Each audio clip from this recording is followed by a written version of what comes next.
আমার পিছনে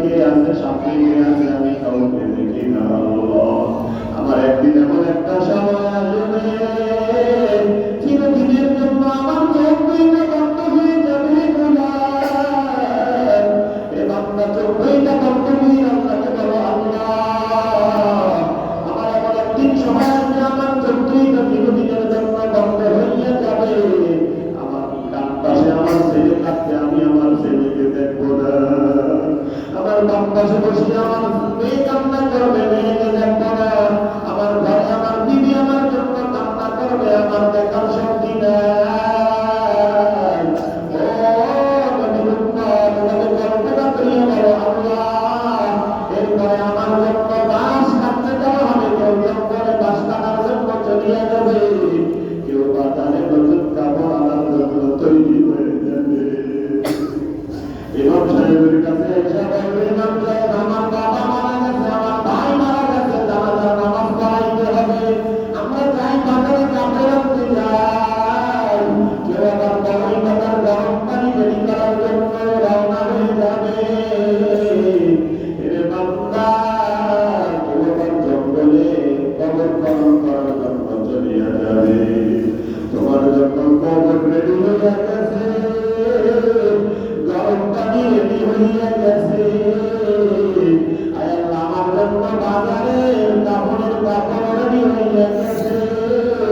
এবার মশারি টানাইয়া গোসলের জন্য যখন ঢুকায়, শরীরে হাত দিলে বুঝার ব্যক্তি চিৎকার মাইয়া বলে, আমার শরীরে হাত দিস না, আমার শরীরে এত ব্যথা।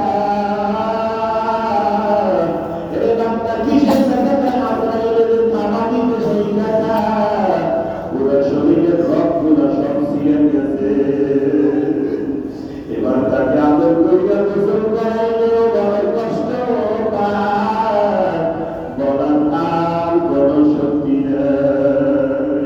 গোসল করিয়া এবার কাপড়ের কাপড়গুলো সাজাইয়া কাটিয়ার মধ্যে আইয়া তাকে কাপড়ের কাপড় পরাইয়া দেয়।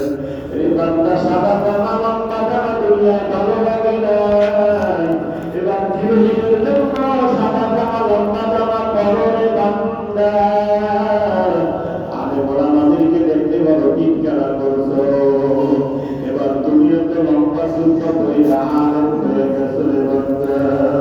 এরে বান্দা, এবার মাথার মধ্যে কাপড়ের একটা বান্ধন দেওয়া হয়, পায়ের মধ্যে একটা বান্ধন দেওয়া হয়, এবার কোমরের মধ্যে একটা বান্ধন দেওয়া হয়। আল্লাহ বলে, বান্দা তোর মাথার মধ্যে বান্ধন দিয়ে করে বুঝাই, এই মাথার দ্বারা আর দুনিয়ার ফিকির করতে পারবি না, তোর মাথার সব চিন্তা শক্তি বের হইয়া গেল।